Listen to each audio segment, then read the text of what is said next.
आज जो हमारे सामने सबसे बड़ी प्रॉब्लम आ रही है वो है पोस्टमार्टम डिप्रेशन। और ये शायद जहाँ तक मैं सोच रही हूँ ये इस जनरेशन में ही सुनने में आया। मे बी पॉसिबल हमारी जनरेशन तक ये प्रॉब्लम नहीं थी, क्योंकि ऐसा कुछ होता ही नहीं था। उसका रीज़न ये था कि वहाँ न्यूक्लियर फैमिलियाँ नहीं थी, घर में बच्चों को संभालने वाले बहुत लोग थे एंड प्रसूता की केयर करने वाले भी बहुत लोग थे। लेकिन आज जैसे जैसे न्यूक्लियर फैमिली होती जा रही है, पाश्चात्य सभ्यता हमारे को हम अडॉप्ट करते जा रहे हैं, वैसे वैसे ये प्रॉब्लम हमारे साथ बढ़ती जा रही है। पहले क्यों नहीं आती थी?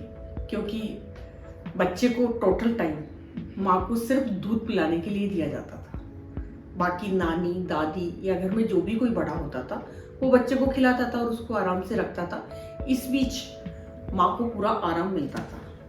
कहा जाता है, आयुर्वेद के हिसाब से और चरिक संहिता के हिसाब से भी कहा जाता है कि बच्चा पैदा होने के बाद माँ पूरी 9 महीने की नींद पूरी करती है एंड 9 महीने की उसको भूख खुलती है, तो उसको थोड़ा थोड़ा खाना भी चाहिए।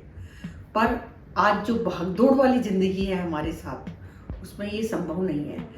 कुछ तो बहुत लंबी एज के बाद जाके शादी करना, कि पहले क्या होता था कि 18-19 साल की एज में शादी हो जाती थी, माँ बन गए, घर वालों ने बच्चा संभाल लिया, पल गया और बड़ा हो गया।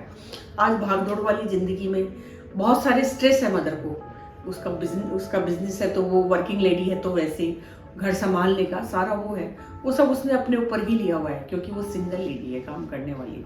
तो मैं समझ सकती हूँ कि ये सब कुछ होना एक आम बात है, पर इसका सॉल्यूशन निकालना भी हमारे लिए सबसे ज़्यादा ज़रूरी है। तो इसके लिए सबसे ज़्यादा ज़रूरी है कि जब आप माँ बन जाओ, उसके बाद एक मदर की नींद का पूरा होना सबसे ज़्यादा ज़रूरी है। और मोस्टली 11 बजे से लेके रात को 3 बजे की नींद माँ को आपको दिलानी ही दिलानी है। अदरवाइज आज जनरल भाषा में अगर हम एक रात जग लेते हैं, हम तो नॉर्मल हैं, उसकी तो डिलीवरी हुई है बच्ची की और उसका पूरा शरीर बिल्कुल कमज़ोर है, और अगर उसको पूरी रात जगाया जाएगा तो उसकी क्या हालत होगी। हम एक रात जगने के बाद सुबह हमारा शरीर साथ नहीं देता तो उस मदर का कैसे देगा। तो हमें ये चाहिए कि 11 बजे से लेके 3 बजे तक माँ को साउंड नींद सोने देना चाहिए।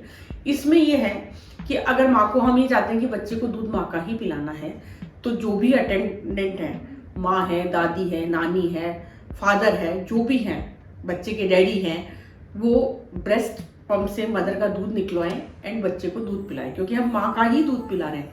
लेकिन क्योंकि क्या होता है, जैसे ही डिलीवरी होता है माँ के लिए सब कुछ नया होता है। एक बच्चे को पालने की जिम्मेवारी, बहुत सारा देखना, जगना, थोड़ा सा पॉजिटिवनेस होना, वो सारी चीज़ें एक आम बात है, वो हर बच्चे के लिए होता है। तो मैं ये चाहूँगी कि उसकी एक नींद पूरी करी जाए, उससे धीरे धीरे, और एक उसको खाने के लिए ज़बरदस्ती किसी चीज़ के लिए बाध्य नहीं किया जाए। आप एक साथ इतना बना के नहीं दें, थोड़ा थोड़ा दें। जैसे जैसे वो, एक कहावत है ना कि जो मन से खाएंगे वो तन को लगेगा, तो उसको थोड़ा थोड़ा खाने दें, उसको नींद पूरी लेने दें। 7 से 8 दिन या 10 दिन बाद वो नॉर्मल उस क्लाइमेट में अपने बच्चे के साथ सेट हो जाती है और वो अपने आप कर लेती है। लेकिन शुरू के 7 डेज उसके लिए बहुत क्रिटिकल होते हैं। तो मैं चाहती हूँ कि जो भी फैमिली वाले मेंबर्स हैं वो सब उसका सपोर्ट करें, तो ऐसी कोई प्रॉब्लम आएगी ही नहीं। प्लीज़ आप मेरे चैनल को लाइक करें एंड सब्सक्राइब करें। Thank you.